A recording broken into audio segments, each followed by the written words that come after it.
You are sitting at your desk, armed with a fresh cup of coffee and a perfectly color-coded to-do list. You are ready to conquer the world. But then, 5 minutes later, you are deep in a digital rabbit hole, watching a video of a raccoon washing a grape. Why is it that even when we want to do something, we simply don't? To understand why our brains seem to be sabotaging our success, we have to look at the ancient evolutionary happening inside our skulls. We like to think of ourselves as the CEOs of our own lives, rational beings making logical choices. But the reality is that our brains are not a single unified machine. Instead, we are a collection of competing systems that evolved at different times for very different reasons. To navigate this internal landscape, we need to meet the two primary players in this conflict. First, meet the focus knight. This guy is your prefrontal cortex, the part of your brain responsible for planning, decision-making, and all the other adulting stuff. He is valiant, disciplined, and ready to get things done. The focus knight is the most part of your brain that understands language, a crowning achievement of primative evolution. This part of your brain sits right behind your forehead. To understand the knight a little bit more,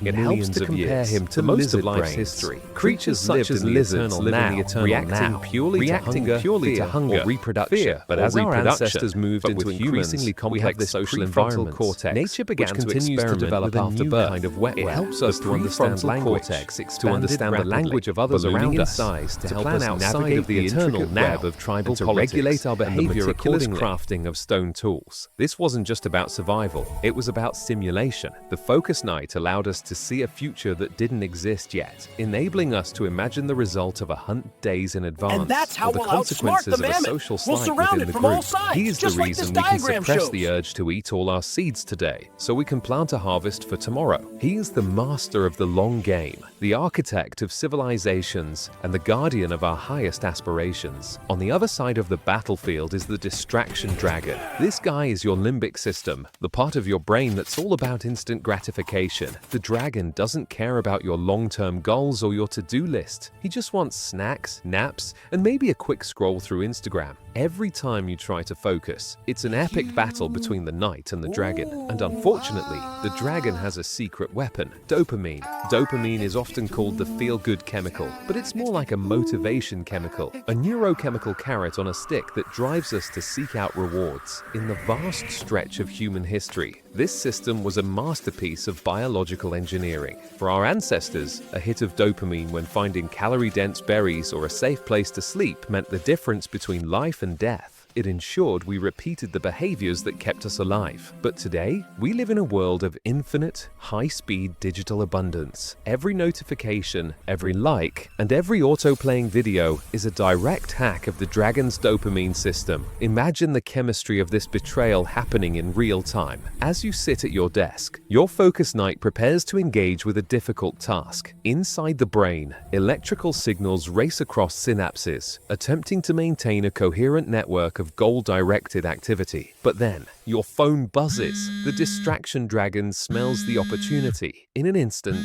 the ventral tegmental area, the dragon's primary weapon forge, unleashes a flood of dopamine molecules. These chemical messengers swarm your neural pathways like a glittering, seductive fog. They bind to receptors in the nucleus accumbens, creating an intense craving signal that drowns out the knight's disciplined commands. The dopamine doesn't tell you that watching the raccoon video is good. It tells you that you must watch it right now. As the dopamine levels spike, the knight's connection to your motor functions begins to fray, rerouting your attention toward the immediate reward. This is why your hand moves toward your phone before you've even consciously decided to check it. You are witnessing a chemical coup d'etat. While the focus knight is trying to work on a complex project that requires deep effort, the dragon is screaming for the easy win. Because deep work, the kind that makes us feel truly accomplished, doesn't offer instant rewards. It is challenging and uncomfortable. Therefore, our brain, being an efficiency-obsessed organ, often chooses the path of least resistance. The twist is this: your brain isn't fighting you because it's lazy. It's fighting you because it thinks it's saving your life. Your limbic system, the dragon, sees deep work and ambitious goals as uncertainty, and to a biological machine designed for survival, uncertainty is a predator in the bushes. When you sit down to start that massive life-changing project, your brain scans the horizon for threats. If the path forward isn't perfectly clear and predictable, the dragon doesn't see opportunity. He sees a foggy abyss of danger. He triggers the panic alarms to pull you back into the safety of the familiar and the easy. Your procrastination isn't a character flaw. It is an overactive security protocol. To win the war for focus, we have to stop trying to slay the dragon. If we kill our limbic system, we kill our motivation, our emotions, and our survival instincts. Instead, the focused knight must learn to lead the dragon. We achieve this by providing clarity. When we break a colossal, terrifying goal into tiny, manageable steps, we are essentially drawing a map for the dragon. This is a grand, cinematic defense system where he removes every digital distraction, silencing the sirens of notifications and creating a physical barrier between himself and the dragon's favorite snacks. He then performs a ritual of entry, a series of deliberate actions like lighting a specific candle or putting on noise-canceling headphones. This ritual is like a ceremonial bridge being lowered, signaling to every part of the brain that the time for chaos is over and the reign of the night has begun. We also need to change the reward structure. Instead of waiting until a project is completely finished weeks from now to feel good, we need to celebrate small victories along the way. Every time the focus knight completes a single, clear task, he should feed the dragon a small, intentional reward. This trains the dragon to associate deep work with positive outcomes, turning a fire-breathing enemy into a powerful ally. Reclaiming your focus is not just about being more productive so you can work more. It's about living a more intentional, fulfilling life. When you empower your focus knight to guide your distraction dragon, you aren't just finishing a report, you are building a kingdom where you can truly thrive.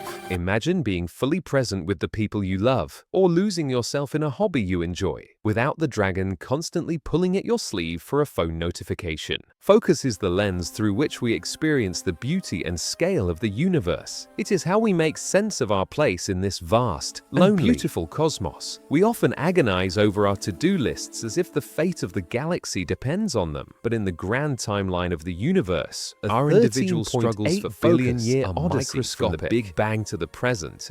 The battle inside your head will never truly end. You will have days when the dragon wins and you spend hours watching raccoons, and that's okay. What matters is that you keep showing up, keep drawing maps, and keep leading your internal journey with curiosity rather than shame. By choosing to focus, you are claiming a small corner of the universe and making it meaningful. You are taking the chaotic energy of the dragon and the ancient wisdom of the knight to create something that didn't exist before worth fighting for.